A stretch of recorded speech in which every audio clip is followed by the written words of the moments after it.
तुम्ही पण असं भिजवलेल्या चणा डाळीचं पिठलं कधी बनवलं आहे का? पिठलं करायला खूपच सोपं आणि चवदार आहे. प्रवासासाठी उत्तम पर्याय आहे. यासाठी मी 200 ग्राम चणा डाळ स्वच्छ पाण्याने धुवून घेतलेली आहे.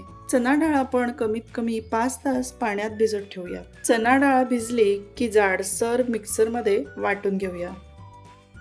पिठलं करण्यासाठी छोटंसं वाटण करूया. मिक्सरच्या भांड्यात 3 ते 4 हिरव्या मिरच्या घालूया. हिरव्या मिरच्यांचं प्रमाण आवडीप्रमाणे कमी जास्त करूया. 10 ते 15 सोललेल्या लसणाच्या पाकळ्या घालूया. अर्धा इंच आलं घालूया. सगळं मिक्सरमध्ये बारीक वाटून घेऊया. हिरव्या मिरचीचं झणझणीत वाटून तयार झालेलं आहे. चला तर भिजलेल्या चणा डाळीचं सुक्कं पिठलं बनवूया. कढईमध्ये 1 ते 1.5 पळी तेल घालूया.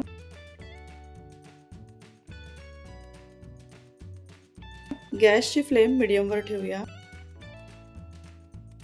तेल तापलं की यामध्ये पाव चमचा जिरं घालू. 7 ते 8 कढीपत्त्याची पानं घालूया. लसूण हिरव्या मिरचीचं जे वाटण आपण करून घेतलं आहे ते फोडणीमध्ये घालूया. हिरव्या मिरची लसणाचं वाटण लो फ्लेमवर खरपूस भाजून घेऊया.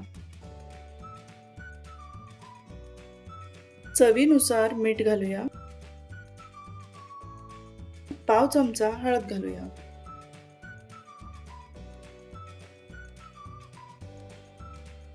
दोन कांदे बारीक चिरून कढईमध्ये घालूया. कांदा चांगला लालसर रंग येईपर्यंत मीडियम फ्लेमवर परतून घेऊया. कांदा व्यवस्थित भाजून झाला की मग यामध्ये वाटलेली चणा डाळ घालूया.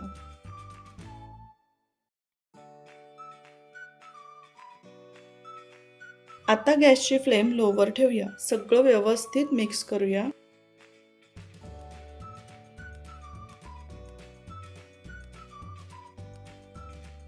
लो फ्लेमवर झाकण ठेवून 10 ते 12 मिनिट शिजवून घेऊया. मध्ये मध्ये पिठलं आपण सतत हलवून घेऊया म्हणजे ते खाली करपणार नाही किंवा लागणार नाही. यामध्ये बारीक चिरलेली कोथिंबीर घालूया.